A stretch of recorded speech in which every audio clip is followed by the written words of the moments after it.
When it comes to my home, I used to say less is more when it came to artwork. But my opinion has recently changed after I came across some beautiful images on Pinterest that piqued my interest. These pins showed beautiful vintage gallery walls using thrift store artwork. I fell completely and utterly in love with the look, and I'm excited to share with you how I created my own vintage gallery wall with thrift store artwork.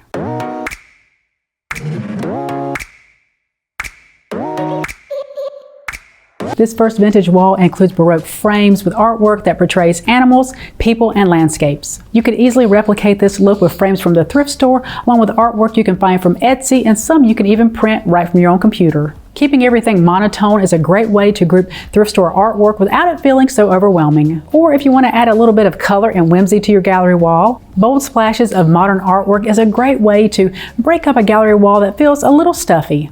My first piece of advice when it comes to creating a gallery wall is to take your time curating all of your pieces. A lot of people make the mistake of going to Target, Hobby Lobby, or Michael's, buying everything they need at one time from one store to style an area in their home. What you're doing is copying and pasting. That's why your home ends up looking like everyone else's, and it's not really showing your unique personality. Trust me, been there, done that, got the t-shirt.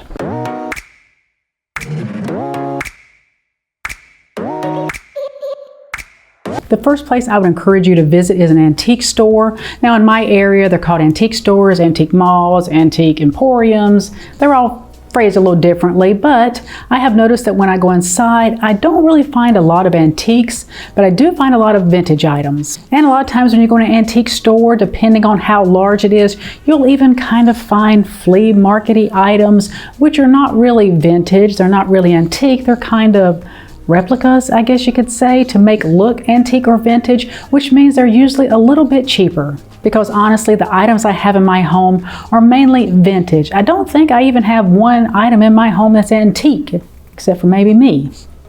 If you'd rather peruse online than go into a store, Etsy is a great place to start. With over 4.3 million sellers on Etsy's platform, you are sure to be able to narrow your search down to something that is in your style and fits your budget. This next online resource I am a little partial to, but it is eBay. As an eBay reseller myself, I know just how large this platform is and all the wonderful items you can find. As an eBay buyer, you can set up an alert on your eBay app for items you are searching for. Say you're looking for mid-century modern furniture, or you're looking for Baroque frames, or you're looking for French curly Q candlesticks. I guess that's a thing. You can set up an alert in your app, and anytime those items are listed, it will let you know so you can be the first one to jump on the item. When it comes to searching Facebook Marketplace, my number one tip is to be as specific as you can about what you're looking for. In the search bar, you want to search up not just vintage decor, you want to search out mid-century modern furniture, or say you're looking for Baroque frames, or you're looking for black French vintage frames. You want to be as specific as you can, or you're just going to end up with a page full of stuff you weren't looking for. Thrift stores. Okay, this is a no-brainer, especially if you watch my channel for any length of time. You know I love thrift stores. Now let me say it again. I love thrift stores. I love to thrift for home decor, I love to thrift for furniture, I love to thrift for clothing, and I love to thrift for items to resell on eBay. So for me, thrift stores are bae. They are my number one go-to. I love them more than anything, but I know for a lot of people it's not their cup of tea. Some people think thrift stores are dirty, they think they're unorganized, they think they are just gross. And they're not. Well, I mean, there may be a little dust here and there, but the majority of the thrift stores I go to, they're very well organized. And they do this because they want to get the merchandise out the door. I have found things that I have sold on eBay for hundreds of dollars. I have found items in there to keep for my home that are worth thousands of dollars. So trust me, just go into a thrift store, peruse a little bit. You don't have to touch anything if you don't want to, but just give thrift stores a chance. I'm sure you're going to fall in love with thrift stores just like I love thrift stores and everyone in the community on this channel.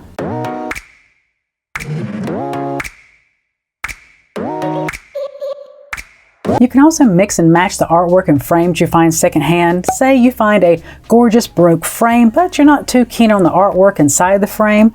Try to envision that frame with another piece of artwork. This will open up your options when it comes to what you find. I have even found that at times, if the frame is pretty, but the artwork inside sucks, or vice versa, those pieces are cheaper because the store thinks no one wants them. So try and look past the ugly when you're hunting for vintage artwork and frames.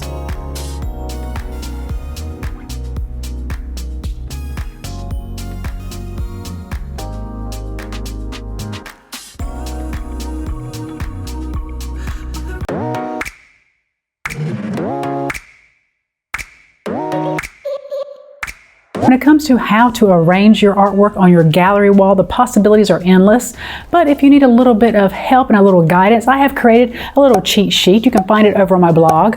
The cheat sheet kind of shows you ways you can arrange your artwork along with different sizes of frames. But I like to take a different approach. Once I have found all of my artwork, I like to take pictures of each piece along with the wall where the artwork will hang.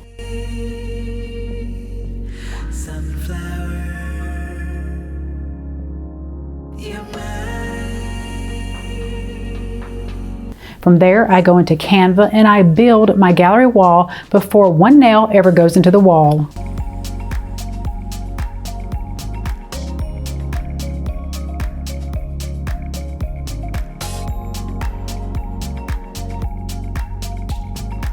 Once I have a good idea of how I want to style my gallery wall, I take sheets of brown paper and I make templates of each piece of artwork.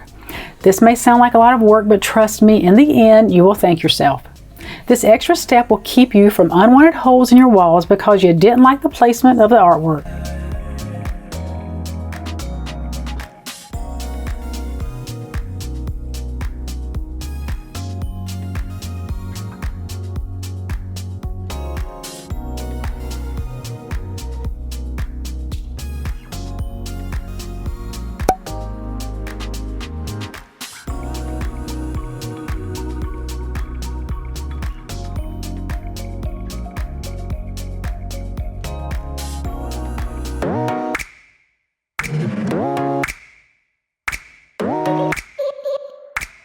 Once you've created the layout for your gallery wall, now it's time to hang the pieces.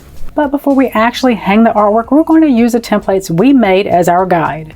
Using some painter's tape, we're going to tape the templates to the wall and the layout we have chosen. For the best results, remember to give enough space in between each piece so your wall doesn't look cluttered. The best thing about using templates is that you can easily rearrange them without destroying the wall.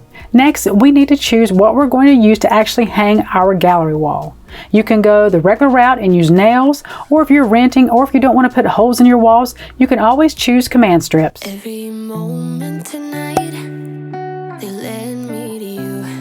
Every single time you look at me, I lose it too. Why don't you come sit next to me?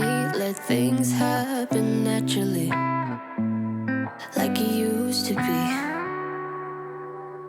I don't wanna go waste another day, mess it up again, lost in my way. I'll be the one to have the highest price to pay. If I make it home tonight, may I hold you one last time?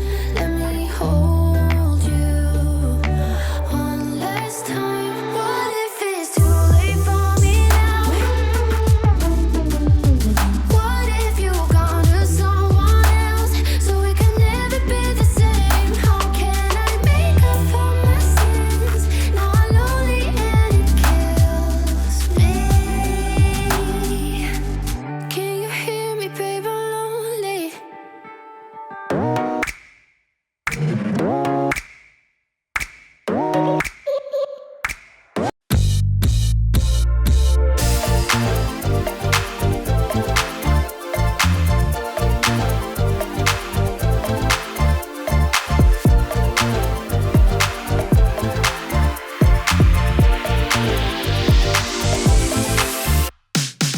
I am so happy I took time to curate the pieces for my gallery wall. In total, I spent about $55. Now, the only piece I did not thrift is the piece in the middle. Is that abstract piece of artwork I purchased from Wayfair. It was an open box deal, rather priced at $60. I ended up getting it for $20, which was such a steal. It is absolutely beautiful. I think it kind of anchors the whole gallery wall. But other than that, everything else came from the thrift store.